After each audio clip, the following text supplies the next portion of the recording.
የአሜሪካ አቅም ተሟጧል። ከመርከቦች ወደ ኢራን ስትተኩሳቸው የነበሩ ክሩዝ ሚሳኤሎችም ቆመዋል። ምክንያቱ ደግሞ የመርከቦቹ ሚሳኤል ክምችት በማለቁ ነው። ይህን ያለው የኢራን አብዮታዊ ዘብ ነው። አብዮታዊ ዘቡ አሜሪካ በኢራን ላይ ለተከታታይ ቀናት የአየር ጥቃት ካደረሰች በኋላ የነዳጅና የጦር መሳሪያ ክምችቷ በመሟጠጡም አቅሟን እስክታሰባስብ ድረስ ስለ ተኩስ አቁም ድርድር ልታወራ ትችላለች። ነገር ግን ኢራን ይህንን አታላይ ስምምነት አትቀበልም ሲል ቁርጥ ያለ አቋሙን ገልጿል።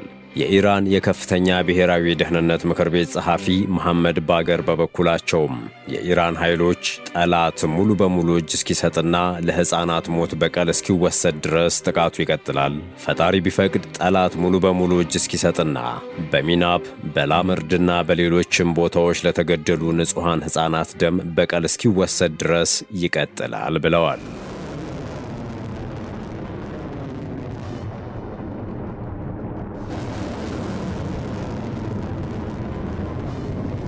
የኢራን አብዮታዊ ዘብ እንዳለውም ላለፉት 13 ተከታታይ ቀናት አሜሪካ በኢራን ላይ ስታካሂድ የነበረውን የአየር ጥቃት ትላንት ምሽት ለመጀመሪያ ጊዜ አቁማለች። በትላንትናው 14ኛ ምሽት የአሜሪካ ጥቃት ያልተፈጸመው ለሟቾች በማዘንም ሆነ በወፈፊው አዛውንት በጎ ፈቃድ እንዳልሆነ የገለጸው የኢራን አብዮታዊ ዘብ ጥቃቱ ያልተፈጸመበትን ሚስጥር የአሜሪካ የተተኳሽና ነዳጅ ክምችት ማለቁ እንደሆነም በመግለጫው ይፋ አድርጓል። አሁን ላይ ጥቃቱን ለመቀጠል ከእንግሊዙ ራፌር ፎርድ ወደሚነሱት የቢዮአምቡላንሰር ስትራቴጂካዊ ቦምበሮች ለመቀየር መገደዷንም ነው የጠቆመው። ይህን የአብዮታዊ ዘቡን መረጃ ያረጋገጠው ደግሞ የአሜሪካው መሪ በትላንትናው ዕለት ሀገራቸው ከኢራን ጋር በቀጥታ ንግግር ላይ መሆኗንና ቴህራን አሁን ላይ ነገሮችን በተለየ ቁም ነገር መመልከት ጀምራለች ሲሉ መናገራቸው ነው። ትራምፕ ከዚህ ቀደም ምንም እንዳልተፈጸመና እጃቸው በደም እንዳልተጨማለቀ ሁሉ የምንመርጠው ዲፕሎማሲ ነው፣ ነገር ግን ከዛ ውጪ አሜሪካ ለማንኛውም እርምጃ ሙሉ በሙሉ ዝግጁ ናት ብለዋል። ኢራቅን ለማውደም ጅምላ ጨራሽ ኒውክሌር አላት በሚል የውሸት ትርክት ጦር አዝምተው ሀገሪቷን ማፍርሰው መዓት እንዳወረዱት ቀደምቶቻቸው እሳቸውም ከኢራን ጋር ንግግር እያደረግን ነው፣ ነገር ግን ኢራን የኒውክሌር መሳሪያ እንድትታጠቅ በፍጹም አንፈቅድም፣ ስምምነቱንም ለመፈረም አንቸኩልም ብለዋል። ይህን ተከትሎ የኢራን ፓርላማ ምክትል አፈ ጉባኤ ሐሚድ ረዛ ሃጂ ባባይ እምነት ከማይጣልባት አሜሪካ ጋር ከሚደረግ ፍሬቢስ ንግግር ይልቅ ጉልበተኛን በጉልበት መመከት የኢራንን ክብርና ነጻነት ለማስጠበቅ ብቸኛው መንገድ ነው ሲሉ በስምምነት ስም የሚታለል የለም ብለዋል። ኢራን በታሪኳ ጦርነት ፈልጋ ወይም ጀምራ የማታውቅ ነገር ግን ለጥቃት አድራሾች የማትንበረከክ ጽኑ አቋም ያላት መሆኗን በማስታወስ ይህ ጦርነት ናፋቂነት ሳይሆን ሉዓላዊነትንና የግዛት አንድነትን ለመጠበቅ የሚደረግ ተጋድሎና ወኔ ነው ብለዋል። በአሜሪካ በኩል የሰላም ድርድር ላይ ነን፣ ንግግር እየተደረገ ነው የሚሉ መረጃዎችን ሞኛችሁን ፈልጉ ያለችው ቴህራን በኢራቅ ጠቅላይ ሚኒስትር በኩል የቀረበላትን የአሜሪካን የ10 ቀናት የተኩስ አቁም የሰላም ጥያቄ በአሁኑ ወቅት ወታደራዊ ብልጫው የኔ ነው ስትል ውድቅ በማድረግ ንግግሯን በራሳቸው ቋንቋ አድርጋ መልሷን በባሊስቲክ ሚሳኤሎቿና በድሮኖቿ እየሰጠች ትገኛለች።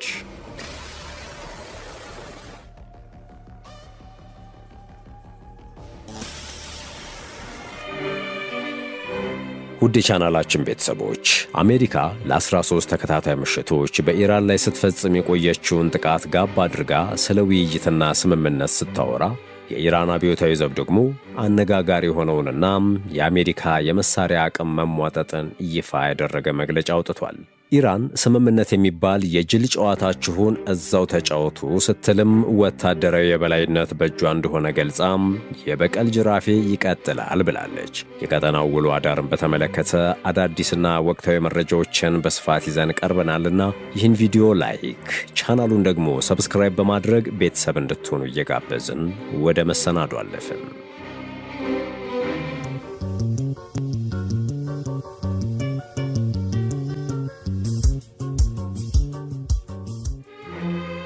የአሜሪካ ጦር በኢራን ለ13ኛ ሌሊት የፈጸመውን ድብደባ ማጠናቀቁን ካስታወቀ በኋላ በሰሜናዊ ኢራቅ በሚገኝ የአሜሪካ ጦር ሰፈር ተከታታይ ጥቃቶች በኢራን ተፈጽሞበታል።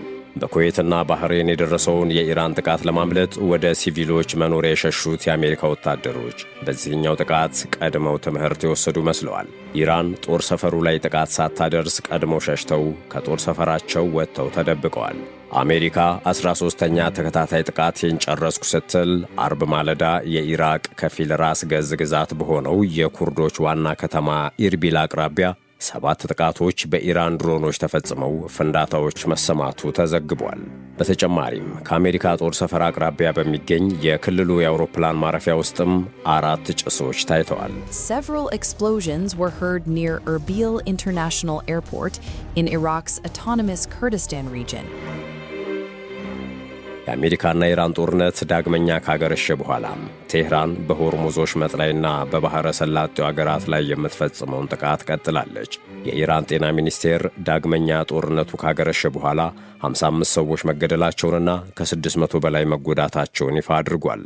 የኢራን አጋር የሆኑት ሁቲዎችም በዚህ ሳምንት በቀይ ባህር ላይ የሚቀዝፉ 2 የሳውዲ መርከቦች ላይ ጥቃት መፈጸማቸውን በመግለጽ ቀጠናው እንደ አማራጭ የሚተላለፍበት የባህር መስመር ላይ አደጋ ደቅነዋል። ከኢራንና ሁቲዎች የሚደርስባቸው ጥቃት ያየለባቸው አሜሪካና ምዕራባውያን የሚዲያ ዘመቻዎች ከፍተውብኛል ስትል ኢራን አስታውቃለች። አንደኛው የሚዲያ ክስ ደግሞ ኢራን ለሁቲዎች ወታደራዊ አዛዦችንና የሚሳኤል ቁሳቁሶችን ልካለች መባሉ ነው። ኢራን በዚህ ወር የአብዮታዊ ዘብ አዛዦችን፣ ወታደራዊ አማካሪዎችን እንዲሁም ከሚሳኤልና ድሮን ጋር የተያያዙ ቁሳቁሶችን ወደ የመን መላኳን ምንጮችን ጠቅሶ ሮይተርስ ዘግቧል። ቴህራን ይህንን እርምጃ የወሰደችው በየመን የሚገኙት አጋሮቿ ሁቲዎች በቀይ ባህር የሚደረጉ የመርከብ ጉዞዎች ላይ አደጋ እንዲጥሉ በማለም እንደሆነ ምንጮቹን ጠቅሶ ዘግቧል። በጉዳዩ ላይ መረጃ ያላቸው 4 ምንጮች እንዲሁም የየመን ማስታወቂያ ሚኒስቴርና የቀጠናው ደህንነት ተንታኞች ኢራን ወደ የመን ወታደራዊ ቁሳቁሶችን ያጓጓዘችው እንደ አውሮፓውያን አቆጣጠር ሐምሌ 13 ነው ሲሉ ለሮይተርስ ተናግረዋል። ለደህንነታቸው በሚል ስማቸው እንዳይጠቀስ የጠየቁ 2 የኢራን ምንጮች ነገሩኝ ብሎ ሮይተርስ እንደዘገበው ወደ የመን የሄዱት የአብዮታዊ ዘብ አዛዦች ቁጥር ከ10 እስከ 21 የሚደርስ መሆኑን ነው።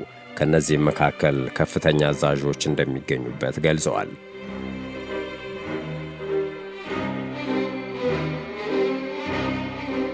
ከኢራን የተነሳው አውሮፕላን በሁቲ ቁጥጥር ስር ወደምትገኘው ሰና ከተማ በረራ ቢያደርግም ሰንዓ ላይ ግን ማረፍ አልቻለም። የሰና አውሮፕላን ማረፊያ በሳውዲ ጥቃት እየደረሰበት ስለነበር አውሮፕላኑ አቅጣጫውን ቀይሮ ወደ ቀይ ባህር ወደብ ከተማዋ ሆዴይዳህ ማምራቱንና በዚያም ማረፉን ዘገባው ያሳያል።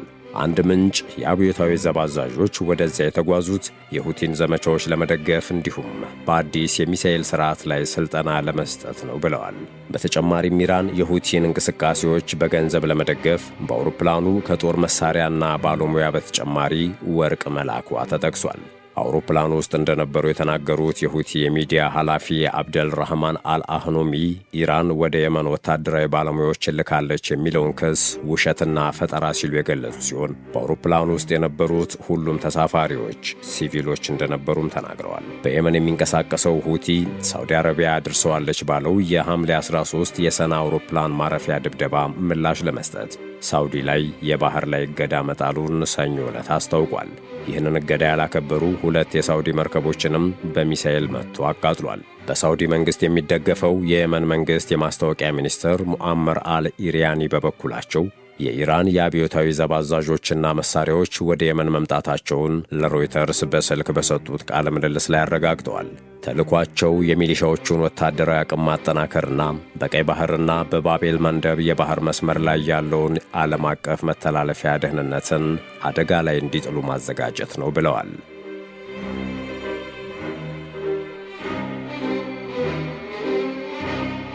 ሁቲዎች በሳውዲ ላይ ከጣሉት እገዳ ሌላ ኢራን እንግሊዝ ሌላኛዋ የአሜሪካ ተባባሪ ስለሆነች የእጇን ከእጄ ትጠብቅ እያለች ነው።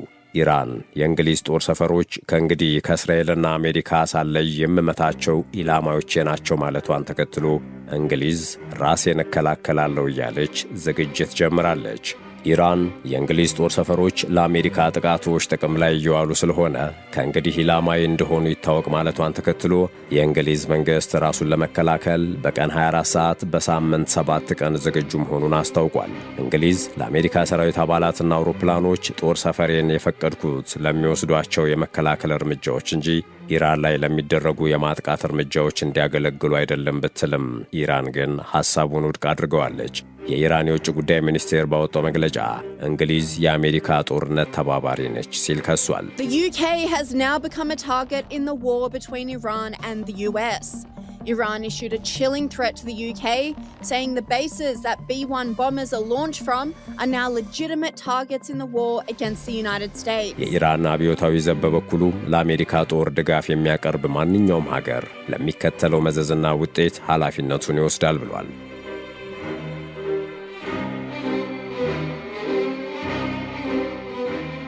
ሁለቱ ሀገራት እዚሁ ውዝግብ ውስጥ የገቡት አሜሪካ ለ12ኛ ተከታታይ ምሽት ኢራን ውስጥ በሚገኙት ኢላማዎች ላይ ጥቃት በፈጸመችበት ወቅት ነው። የአሜሪካው ፕሬዝዳንት ዶናልድ ትራምፕ በኢራን ለሚያደርጉት ጦርነት ድጋፍ አልሰጡም በማለት የሚወቅሷቸውን የእንግሊዝ መንግስትንና የቀድሞውን ጠቅላይ ሚኒስትር ኬር ስታርመርን በተደጋጋሚ ሲተቹ ቆይተዋል። ኢራን ትላንት ሐሙስ ያወጣችው መግለጫ በአንጻሩም እንግሊዝ የጦርነቱ አጋር እንደሆነች አድርጎ የሚያሳይ ነው። አሜሪካና እስራኤል የከፈቱት ጦርነት ከተጀመረ ከቀናት በኋላ መጋቢት ውስጥ ዋሽንግተን እንደ በግሎስተር ሻየር የሚገኘው ሮያል ኤርፎርስ ፌርፎርድ እንዲሁም በህንድ ውቅያኖስ ያለው ዲየጎ ጋርሲያ ያሉ የብሪታንያ የጦር ሰፈሮችን እንድትጠቀም ፍቃድ ሰጥቷታል። እነዚህ ጦር ሰፈሮች የተፈቀዱት አሜሪካ በፋርስ ባህረ ሰላጤ ሀገራትና በሆርሙዝ ወሽመጥ በሚያልፉ መርከቦች ለማጥቃት ጥቅም ላይ የሚውሉ የኢራን ወታደራዊ መሠረተ ልማቶችን ኢላማ እንድታደርግ ነበር። በፈቃዳቸው ከስልጣን የለቀቁትን ጠቅላይ ሚኒስትርን የተኩ ሳንዲ በርንሃም ከአሜሪካ ጋር የተደረገው ስምምነት ስለመራዘሙ የተገለጸላቸው ሲሆን በቀድሞ አስተዳደር የተላለፈውን ይህንን የእንግሊዝ ውሳኔም አልቀየሩም። ከኢራን አብዮታዊ ዘብ ጋር ግንኙነት ያለው ታስኒም የዜና ወኪል ሐሙስ ዕለት ባወጣው መግለጫ ከቀናት በፊት የተፈጸመው የአሜሪካ የድብደባ ተልዕኮ የተነሳው ከብሪታንያ ጦር ሰፈር ሮያል ኤርፎርስ ፌርፎርድ እንደሆነ ገልጿል። የእንግሊዝ መከላከያ ሚኒስቴር በዚህ ሳምንት ኢራን ላይ በተፈጸሙ ጥቃቶች አገሪቱ ጦር ሰፈሮች ጥቅም ላይ ውለው እንደሆነ አስተያየት አልሰጠም። የሰራውን የሚያውቀው የእንግሊዝ መንግሥት አሁን ላይ ከኢራን ለሚሰነዘርበት ጥቃት ራሱን እያዘጋጀ ይገኛል።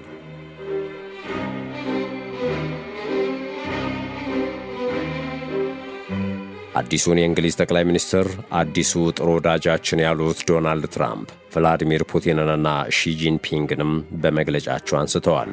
ከሰሞኑ በመካከለኛው ምስራቅ ያሉ የሲአይኤ ማዕከላትን ኢራን የምታጠቀው በሩሲያ እርዳታ ነው የሚለው ዜና በሰፊው እየተናፈሰ ነበር።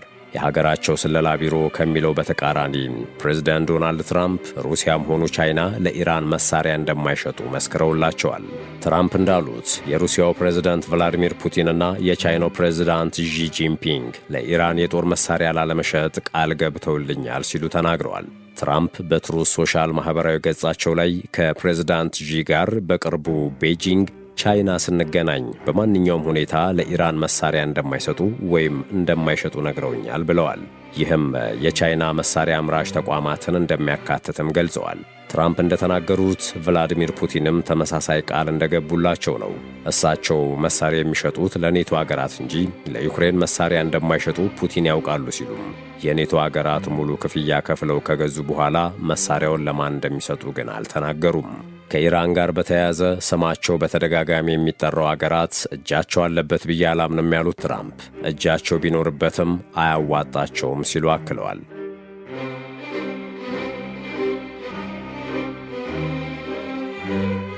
የጦርነቱ ነገር ያልሆነላቸው ትራምፕ በእጅ አዙር የኢራንን ሕዝብ ገንዘብ ለመዝረፍ መላ ያበጁ መስለዋል። በምዕራባውያን ባንኮች የታገደው የኢራን ሀብት ጥቃት የተፈጸመባቸው መርከቦችን ለመጠገን እንደሚውሉ ተናግረዋል። ፕሬዝዳንት ትራምፕ በአሜሪካ የተያዙት የኢራን ሀብቶች በመርከቦች፣ ጭነቶች ወይም የትኛውም ተያያዥ ነገር ላይ ለደረሰው ጉዳት ክፍያ ለመፈጸም እንደሚጠቀሙበት መናገራቸውን ተከትሎ ኢራን ግልጽ ሌብነት ብለዋለች። የኢራን የውጭ ጉዳይ ሚኒስትር አባስ አራቅቺ የትራምፕን አስተያየት አቀጣጣይ ሁኔታ ሲሉ ጠርተውታል። አሁን አሜሪካ እያደረገች ያለውን ተከታታይ ጥቃቶችን ተከትሎ የነዳጅ ዋጋ ከግንቦት ወዲህ ለመጀመሪያ ጊዜ በበርሜል $100 ተሻግሯል። ይህ ቀጠናዊ ውጥረት በቀጠለበት ሁኔታ ፕሬዝዳንት ትራምፕ መርከቦችና ጭነቶች ላይ ለደረሰው ጉዳት የሚሰጥ ካሳ አሜሪካ እጇ በሚገኘውና በምትቆጣጠረው የኢራን ገንዘብ እንደሚከፈል መናገራቸው፣ ለዚህ የሚውለው የገንዘብ መጠንም እጅግ ከፍተኛ ሊሆን እንደሚችል መግለጻቸው ነው በኢራን በኩል ግልጽ ሌብነት ያስባለው። ለዚህ የትራምፕ አስተያየት በጽሑፍ ምላሽ የሰጡት የኢራን የውጭ ጉዳይ ሚኒስትር አባስ አራግቺ በዚህ አይነት የዘረፋ ገንዘቦች የሚደሰቱ ወይም የሚያተርፉ አካላት ማስታወስ ያለባቸው ነገር ያሉትን ተናግረዋል። መንግስታት አንድ የንብረት መውረስን ከተለማመዱ በኋላ የማንም ሀብትና ንብረት ደህንነቱ የተጠበቀ እንደማይሆን ነው ብለዋል። ይህንን ተከትሎ የሚመጣው ቀውስም ያማረ ወይም ሰላማዊ አይሆንም ሲሉም አስጠንቅቀዋል።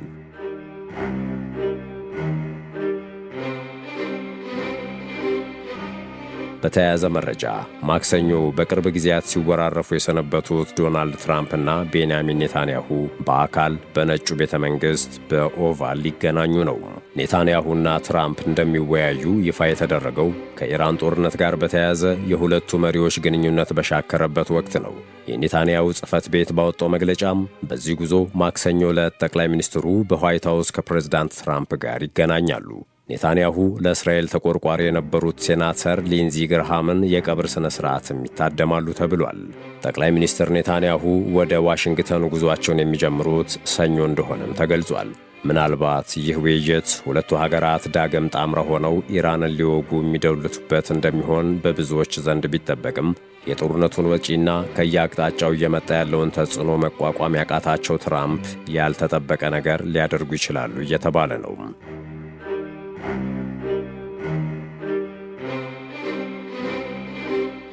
ወዲህ ደግሞ ሌላ መረጃ ተሰምቷል። ኢራን ሉዓላዊነቷና ድንበሯ ተጥሶ ስትደበደብ ቆሞ ያየው የተባበሩት መንግሥታት ድርጅት አሁን ላይ 6000 መርከበኞች ከሆርሙዝ ወሽመጥ የሚወጡበት መንገድ እንዲፈጠር ኢራንን እየለመነ ይገኛል። የመንግሥታቱ ድርጅት የሰብአዊ መብቶች ከፍተኛ ኮሚሽነር ቮልከር ቱርክ በሺዎች የሚቆጠሩት መርከበኞች ከፍተኛ ሰብአዊና የሰብአዊ መብት ቀውስ እንደገጠማቸው ገልጸው አፋጣኝ እርምጃ መወሰድ አለበት ሲሉ አሳስበዋል። ኢራንና አሜሪካ ዳግመኛ ወደ ግጭት ከመመለሳቸው በፊት የተባበሩት መንግሥታት የማሪታይም ተቋም 6000 መርከበኞችና እነርሱን የያዙት በመቶዎች በሚቆጠሩ መርከቦች ከሆርሙዝ ወሽመጥ መውጣት እንዳልቻሉ ይፋ አድርጓል። እነዚህን መርከበኞች እስካሁን ድረስ ከቀጠናው ማስወጣት አልተቻለም። እናም ኢራንን እነዚህን መርከበኞች ለማስወጣት እንድትተባበር እየጠየቀ ይገኛል።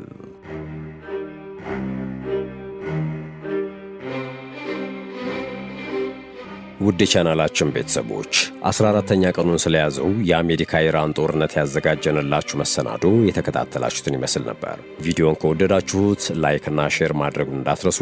ለቻናሉ አዲስ ከሆናችሁ ደግሞ ሰብስክራይብ በማድረግ አዳዲስ ተረኮችን ስንለቅ በቅድሚያ እንዲደርሷችሁ ማድረግ እንደምትችሉ በማስታወስ ተሰናበትን። ሰናይ ጊዜ በያላችሁበት።